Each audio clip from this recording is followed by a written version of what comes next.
Right now on Justice. Just remember this. Trump is going to be no more Mr. Nice Guy. And down the stretch they come. When he talks about make America great again, but he doesn't make a single thing in America. The convention's in the rearview mirror.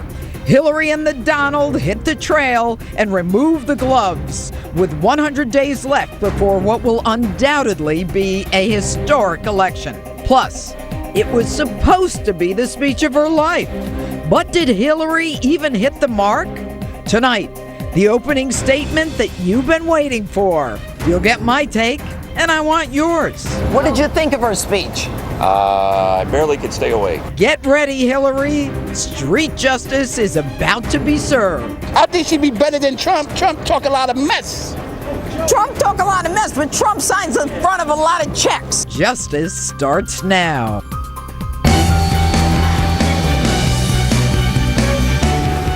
Hello and welcome to Justice. I'm Judge Jeanine Pirro. Thanks for being with us tonight. The Democratic National Committee's convention in Philadelphia was about lovely ideas. It was about unity and inclusion and global humanity, concepts that we're stronger together. Cue the birds and the butterflies and that law library love story of Hillary and Bull. Oh, sorry, Hillary and Bill. It sounded so sweet. They're all wonderful themes. But without addressing whether you can even believe a word that comes out of Hillary's mouth, that kumbaya stuff has absolutely nothing to do with being a leader. A leader is one who drives the economy, creates a strong national defense, and is painstakingly honest. So pull your heads out of the sand and snap out of it.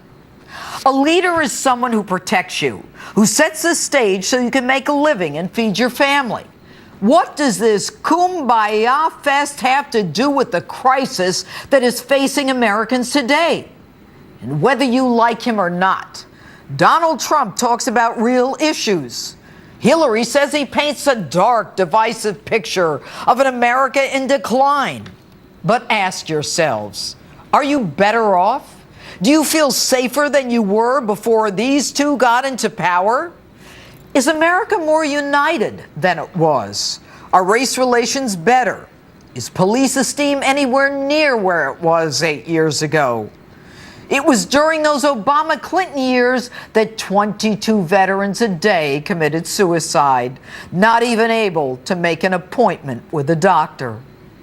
And whether you like him or not, Donald Trump is hitting the core issues, asking all the right questions, starting all the right conversations. A man who is willing to take on political correctness that is destroying this nation. Do illegal immigrants coming across our southern border include criminals? After 60 years, is NATO simply an organization in search of a mission? How do we stop ISIS and radical Islam in our homeland? But instead of giving him credit, we denounce him. So who are you going to believe?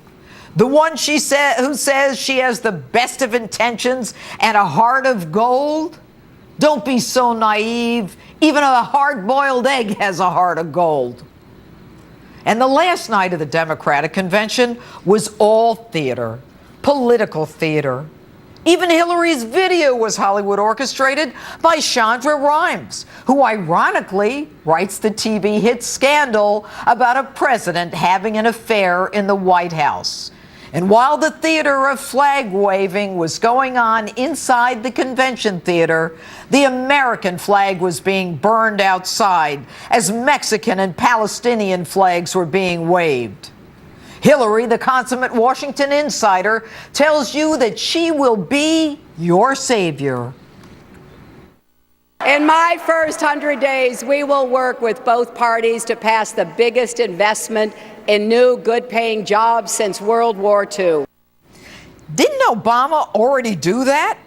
And I still haven't met one person who got one of those shovel-ready jobs. And then the next day, Hillary starts. I think that we've got to have more good jobs. We've got to raise wages. We've got to tackle inequality. We've got to make this economy work for everyone, not just those at the top. All good, except we can't believe a word of your promise. You said the same thing in 2000 when you ran for Senate from New York, promising 200,000 jobs to upstate New York, including farmers suffering from a defeated economy.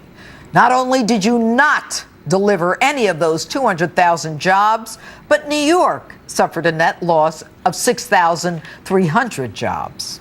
Hillary and the Make the Economy Work for not just those at the top?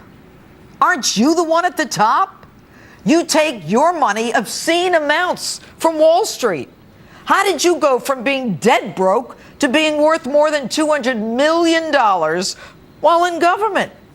And how about that tax-free alleged 501c3 Clinton Family Foundation that's gotten more than $2 billion since you've been in office? That so-called charitable organization where it's estimated that 85% of expenses are for travel, meals, hotels, airfare for many ex-Clinton operatives, leaving 15% for charities. And I'm not even going to discuss the human rights hating countries that gave you that money and what they got in return from you. But since more than 60% of Americans don't believe a word that comes out of your mouth anyway, let's move on to someone else. General Allen. You gotta love that 4-star kick-ass Marine drill sergeant barking at the convention. To our enemies, we will pursue you as only America can. You will fear us. And to ISIS and others, we will defeat you. We know that she, as no other, knows how to use all instruments of American power, not just the military, to keep us all safe and free. Say what? Did she lose those instruments when her ambassador and the men in Benghazi needed help?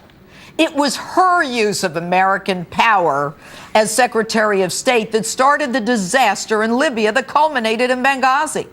It was while she was in charge of our foreign policy that the JV team ISIS barreled through Iraq and has since arrived on our homeland. It was under her leadership that the whole Middle East went into flames. General, were you even a part of the discussion that led to our early withdrawal from Iraq? Do you support the rules of engagement that tie our soldiers' hands behind their backs in Afghanistan? And while we're at it, you talk about our precious Muslims? Did you make one peep about our precious veterans dying waiting to see a doctor at the Veterans Administration?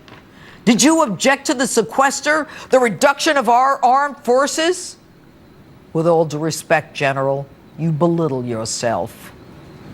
And how about the rest of the convention? I get that we're stronger together, but do you really think it's a good idea to showcase those who came here illegally at a national presidential convention? And to showcase the mothers whose sons were killed in law enforcement confrontations? Not the least of which was the mother of Michael Brown. Michael Brown was a thug who had just committed a strong-armed robbery and reached for a cop's gun. And during the hard-fought moment of silence for cops killed by African Americans because they were white, the chants of Black Lives Matter disrespected the silence at the Democratic convention. Now, Hillary Clinton and her husband are fundamentally dishonest. And whether or not you buy the Liars Convention theme of Stronger Together, you still have to deal with the issues confronting America. So let's get rid of the birds chirping and the butterflies fluttering and the long white flowery skirt that Hillary wore. It's all political theater, folks, with lip service to themes of unity and oneness. Just to prove my point, the woman who jeopardized our national security with her private server had her emails hacked again. And for all you women out there who think that electing a female president will lift us all up, just ask yourselves if electing an African-American president lifted up the blacks in this country or made race relations better. It's time to face reality and the ugly truth of the world that we live in and how we're going to survive in it. And that's my open. Tell me what you think on my Facebook page or Twitter. #Judge Jeanine.